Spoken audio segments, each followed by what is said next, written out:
Have you ever used something for a long time and then suddenly realized that there was a whole purpose to it that you didn't even know about?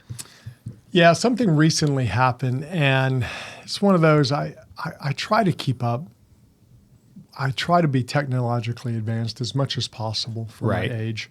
But one of the hardest things for me is when you're texting a long message or something and there's a mistake, so I have to go back up there. So I would try to put my thumb where I want the cursor to go. And it never works? And it doesn't work, and I Yeah, have it large never thumbs, works. and it was just a pain.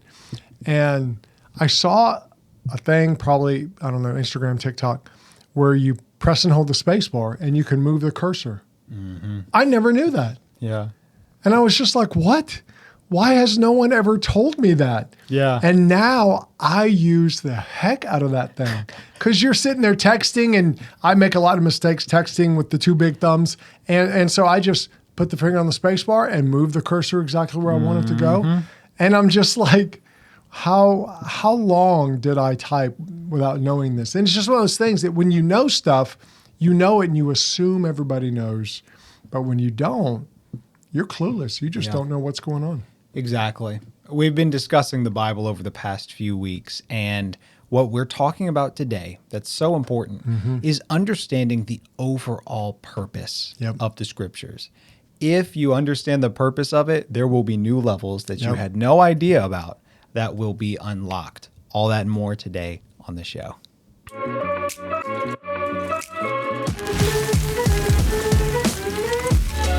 This is the Thriving Man Podcast with David and Reese Maxwell. These weekly shows are designed to help you remove the confusion from your life and make real progress with your growth. No matter where you are or where you're going, we're here to help you live a life you can be proud of. So welcome to the Thriving Man Podcast. Welcome to the Thriving Man Podcast, where our goal is to help you get out of survival mode and into living a life that you're proud of. We believe that success is inside out, and to have that inward success, you need to succeed in 4 key areas: spiritually, mentally, emotionally, and physically. This month, we are focusing on one of the cores of spiritual success, which is the Bible. We've talked about why the Bible is worth reading. We've talked about what the Bible isn't, which is a very important lesson. If you have not listened to those, go back and do that right now, because it's going to set the context for today. Today, we are talking about what the Bible is. What is the purpose of the Bible? Why did God give it to us? Because, it's kind of a random concept when you look at it from an outside point of view, that God himself wired and orchestrated 40 different authors over the period of hundreds, if not 1,000 years, to give us these written texts to read. Like, that's a pretty crazy way to think about it. Yeah, and when you look at it, it's not only been thousands of years we've had it, but like we've talked about in the past few shows, how it's outlasted, some of the greatest civilizations ever on earth, the ones who are the most powerful, had the most knowledge. The Bible's still here. They're gone, but the Bible is still here. And so it's kind of interesting how God has made sure that we still have it and that he can communicate with us through it, and how it really is a good idea for us to know what it says in a lot of ways. No, it's true. So we are going to talk about 3 key reasons. Well, I guess to use the verbiage, 3 key purposes of the Bible. Yeah. The first one, which starts from page 1 and lasts until the very end. The very end of the last page of Revelation. And this is an overarching principle. The Bible reveals the character of God and the nature of humanity. Yeah.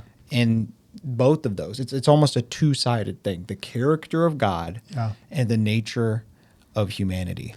Yeah. It shows really how good God is, how he is good over and over again, how he's faithful, how he sticks with us. And it shows just how messed up we are. Yeah. That we just get it wrong. It's one of those, I just cleaned up this place, and we Okay, mess Mr. it up Incredible. again. Yeah, Mr. Incredible. Thank you very much. But we kind of understand, what is God like? What is humanity like? The Bible shows us that. Those are huge questions. It shows us throughout the scripture, different time periods, different stories, different activities. What do we see? We see the goodness of God, and we see how we're kind of messed up. Mm-hmm. We're kind of jacked up, and it's almost if we're going to have a choice, Mm-hmm. we choose the wrong thing. Pretty much every time. Pretty much every time. Pretty much every time. Yeah. Yeah, it almost the conflict, because every good story has a conflict in our world Yeah. today. The conflict is, how is a God that's so good, so perfect, Yeah. going to deal with, because he wants humanity to be part of his story. Yeah. How is he going to deal with us when we're so messed up? And golly, you see it over and over again in Yeah. the scriptures. But let's start with the goodness of God. Okay. Because here's an issue I have with a lot of people's view of God. And this is something that I believed. Yeah. And now that the truth has been revealed to me, I want to share it with everyone else. Anger is how many people view God. That's true. That's a good Many point. people view God through the lens of pure, just wrath. Yeah. It's like God's just up there and he's this far away. He's this far away from destroying everything. Like he's just sick of us. Or it's like the parents. I've had it up to here. Yeah. And you're at that point where if you take one more step, the wrath is coming. And a lot of people, I think, do feel like that God is up there going, okay, that's it. That's Yeah. it. Yeah, like he's just constantly you're on his last nerve, Yeah, 24/7. that's it. Especially those of us that have a church background. Mm-hmm. Unfortunately, that underlying message sometimes can just get It does. transferred. So that is an assumption we make about the character of God. Yeah. Now here's something that you can go fact check right now. It is never mentioned God being angry in the first book of the Bible. Mm-hmm. The entire book of Genesis, 50 chapters, Yeah. covering I don't know how many thousand years of history. Oh, yeah. Yeah. It never mentions him being angry once. Mm-hmm. So like you think of the flood, like, oh, God must have been real mad to wipe everyone out with the flood. It actually talked about him being sad. Yeah. He was mourning. He was weeping. He was heartbroken to have to do that. Yeah. And many times it does mention him being grieved, but his anger is not mentioned until Exodus, I believe it's chapter 3, when God's trying to get Moses to go free the Israelite slaves. And he says no for the 5th time.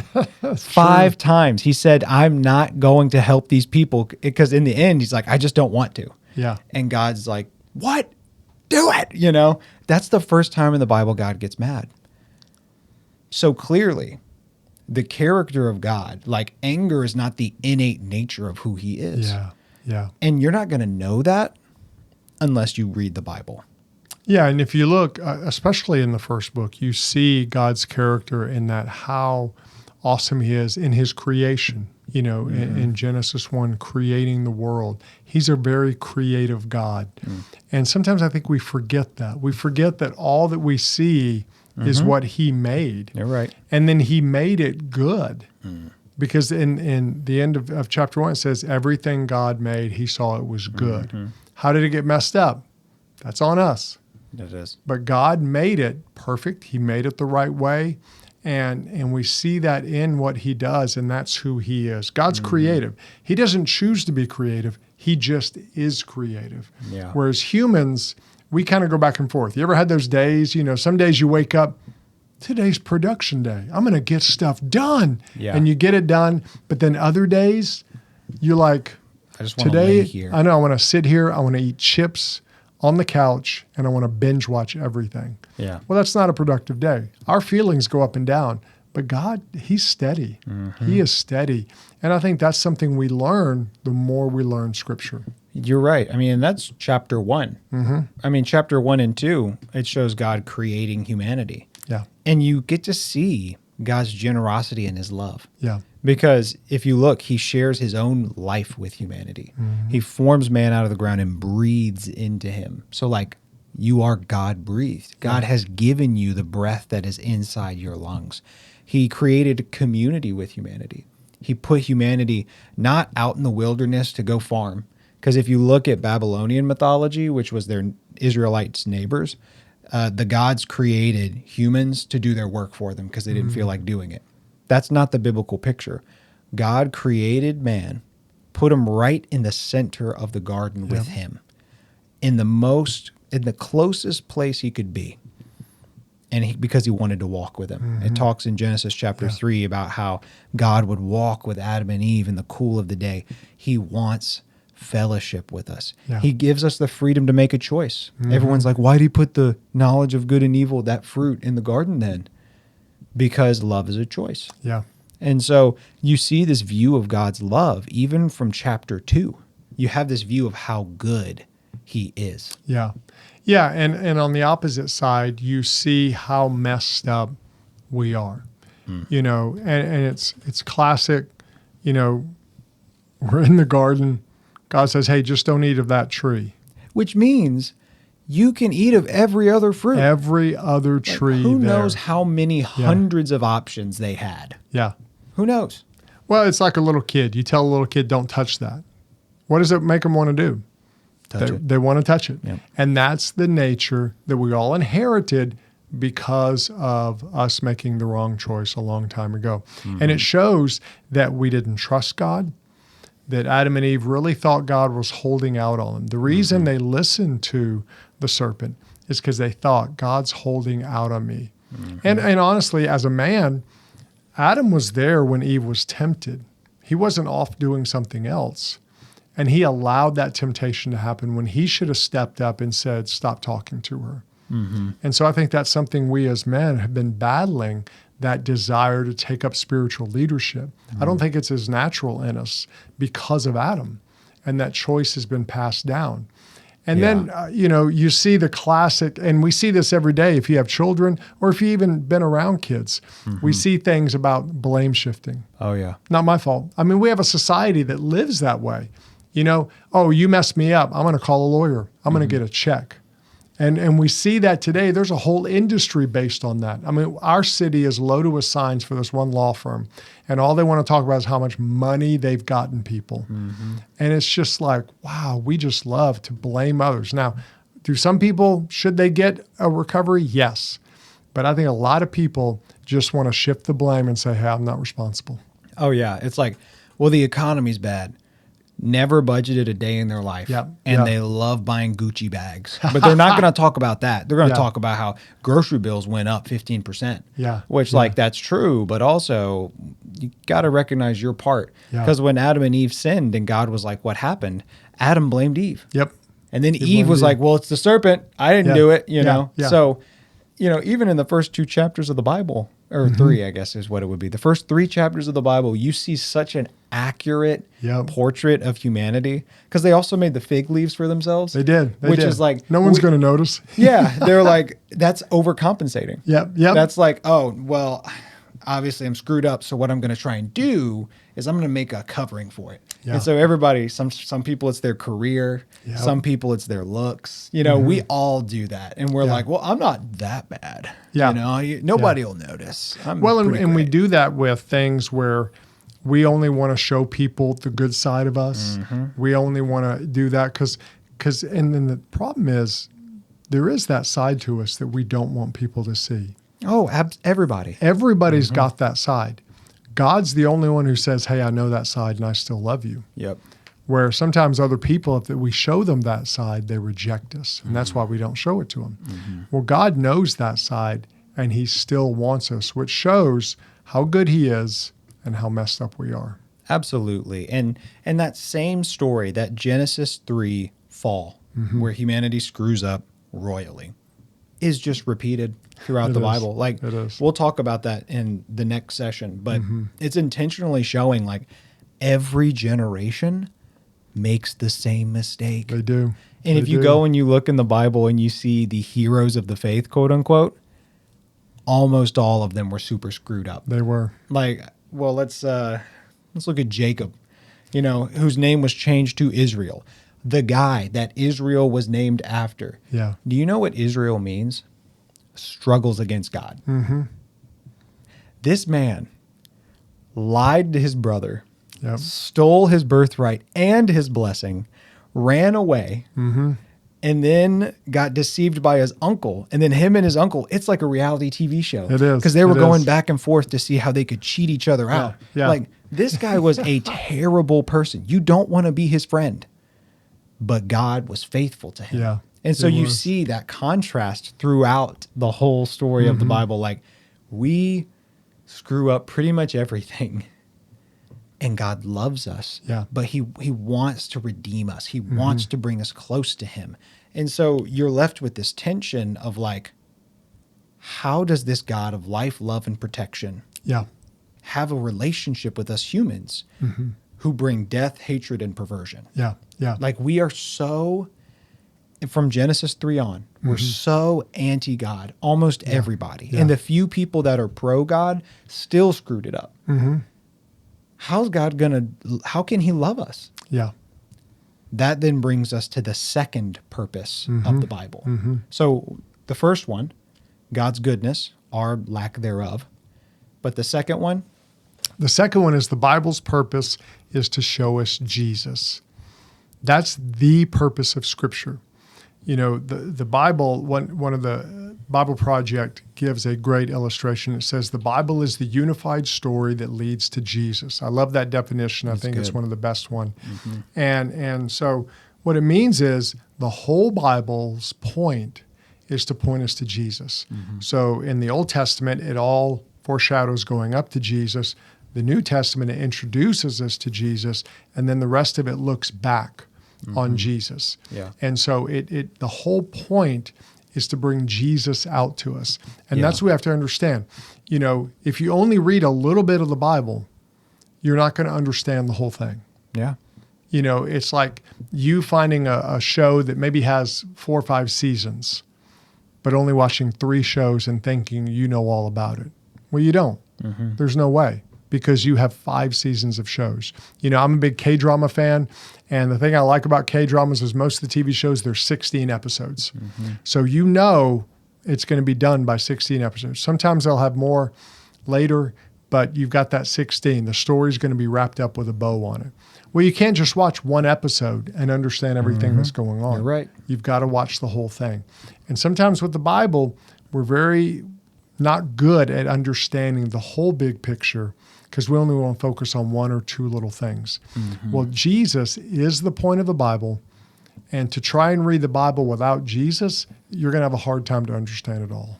it's true. And even in the reverse, if you go read the Gospels about Jesus, but you don't have the context of the rest of the Bible, Yep. you're going to get the general idea, Yeah. but you're not going to get the full picture. You're not going to get the full depth of what he did. Because like we just said, the first purpose, showing God's goodness and humanity's evil, that shows why Jesus had to come into the picture. Yeah. Humanity is so messed up that God had to become human in order to show us what being human really is supposed to be. Yeah. And we killed him for it. Yeah. But God's plan was that through his death, he could overcome the very death that was killing us. And so he invites us into this story. So Yeah. like when you see the Old Testament, it sets the stage Yeah. for Jesus to come on the scene. It does. shows why he's so important. I think an example, a lot of people know the story of Jonah. He gets eaten by the whale or the fish or whatever you want to Yeah. call it, Yeah. and then spit back out. Well, Jesus makes a reference to how Jonah sets the stage for him. Yeah. The sign of Jonah, which is just as Jonah went into the belly of the whale for 3 days and came back out, Jesus died and went into the heart of the earth for 3 days and came back out alive again. Yeah. So you have all these little connections that are pointing to Jesus. People can call them shadows of Christ, a foreshadowing, really, Yeah. is Yeah. what it is. And so that also brings an extra level of significance when you are reading the stories of who Jesus is. Yeah. They're mutually beneficial. They're interwoven in one thing. Yeah, and when you look at it, it really helps you understand why the life of Jesus is so important. And people say, well, what's different about Jesus and, Muhammad or Jesus and Buddha? Well, they're very different. And that's why the Bible is there, because it points that out. It's kind of like we thought of an illustration of the hourglass. You've got the top that's full of sand and the bottom that's full of sand. They're big sections of glass. But then you have that little tiny center where the sand runs through. Well, that is the center of the hourglass. Jesus is the center of humanity and time. And so we have the whole Old Testament pointing to Jesus. Right. And then he came, and then the whole New Testament points back to Jesus to say, this is what he is here for. Yeah. So when you miss that context, you don't understand everything there is to know about him and really what makes him so special. You're right. You're right. And I think a valuable lesson we could learn, especially in the Western world, Jesus is the main character. Yeah. I'm not the main character. Yeah. Yeah. We talked about last week, the Bible's not a self-help book. Yeah. The real reason we say that, self-help books, you're the main character. That's true. But in the scriptures, Jesus is the main character. In the end, if we follow Christ, serve him, live well, and put our faith in him, we will be on the new earth that he creates. Yeah. But you know who we're going to be worshiping? Not ourselves. We're going to be worshiping him. Yeah. He is the main character of the story. And that's good for us Yeah. because we don't make very good main characters. We saw the nature of humanity. We weren't super nice. Yeah. And that's not to... The evil of humanity should point to the goodness of God. Yeah. It's not just like, I just suck, so I'm not even going to try. Yeah. It's... Yeah. I'm putting my faith in the only one who did it right in history. And I'm going to live his way. I'm not going to be perfect, but I need him every day. Well, it's like if you want to understand, like people today talk about freedom, they want to be free. Well, freedom, the real definition of freedom is doing the right thing, not just doing whatever you want. That's true. We have a lot of people out there who want to live and just kind of do what they want, but they're not free. And that's what the Bible shows us, what real freedom is. And that's what Jesus lived. He lived freedom to where he obeyed God. And what did he do? He helped the most people. He changed humanity in so many ways. And it's a lesson God can teach us, that it's not about us. We're not the center of the universe. It's about him. And when you live that way, it kind of takes the freedom that, hey, I don't have to be my own God. I don't have to have all the answers. I don't have to figure it out. Yeah. It's very freeing to live that way because then you're like, oh, okay, he's got it figured out. I just want to follow him. Absolutely. If you earn your value, your worth, that means you can lose it. Yeah. But if God earned it, Yeah. well, that means it's truly secure. So if you want to enjoy the peace of a truly secure life, there's only one way, and it's through him. Yeah. And if you look today, look at the people who are living for themselves. The people who are selfish, self-centered, hedonistic, or they get very bitter toward everything. They get cynical. You ever been around those guys? They're just cynical about everything, everybody. Yeah. You try to talk, even politics. Oh, I don't trust anybody. When it comes to money, all rich people are evil. Whatever. They're not fun to be around. But the problem is we become that without God. It's very easy to flow into that where I'm the center, I do whatever I want, or I hate everybody, everyone's a jerk, I'm going to go live by myself. Both are extreme opposites of the same thing, where people are focused on themselves. Yeah, I think it was C.S. Lewis who said this, and it really impacted me. He said, whenever we try to be more than human, we end up becoming less than human. Yeah. I think a great example of that would be, in the early 1900s, all these dictators, from Mao to Hitler, you see these people who are like, oh, we're better. Yeah. I understand. I will guide you to truth. They almost take a bit of a messiah role. Like, I'm the one who's going to deliver us. My answers kill all the rich people. Stuff like that. And now we look back and we see them as animals almost. Like, they're just so perverted, so violent, so vile. And it's because by trying to be greater than they were, they became less. Yeah. And so the biblical model is the opposite. We humble ourselves. We die to ourselves. And God elevates us and transforms us into the kind of humans that we could be. Yeah. And again, what that does is it showcases the goodness of God. He's the So center. the Bible showcases the goodness of God, and what he wants to do in your life is to showcase his goodness, and he does that by transforming you and helping you to live a better life, and you can impact more people. Absolutely. If you ever want to be humbled and realize that you're not the center of the world, go look at the book of Ecclesiastes. That is a book completely dedicated to destroying all of your selfish ambitions. Yeah. It's like, hey, you're going to die. Yep. You know, it's like, hey, I saw this guy who built up all this money and then he died. Yeah. And then his kids went and wasted it. Yep. What's the point? You know, like it's very like it's going to kick you a little bit. It's Yeah. going to kick you in the nuts. But we all need that every once in a while. do. We Because do. our culture is completely obsessed with stuff that doesn't matter. Oh yeah. Well, like today, I mean, people want to be, viral. They want, I Oh, want to be TikTok influencers, famous. yeah. And so they're doing all this stuff to try and be famous. When what's it going to Who get you? cares? Yeah. Yeah. I mean, what, oh, well, I got 1 million views. Okay. But you can't clean your room. You can't, go out and have a relationship with somebody because you're so self-absorbed. We don't want to be that way. We were talking earlier about guys who have that midlife crisis. A man who has a midlife crisis gets to a point in his life where he's like, what have I done? What have I built? And so he runs off and does stupid things. Why? Because he's trying to gain back because he realizes I did all this stuff and it's not fulfilling. Exactly. Because he was going the wrong direction and he didn't really have purpose. Yeah, and the Bible realigns us with direction and purpose by showing how good God is and how messed up humanity is. 2, how Jesus is the answer to that. Yeah. And 3, how God is the center of the universe. We aren't. So, our challenge to you this week, continue reading through Proverbs with that perspective. Keep these 3 pillars in mind.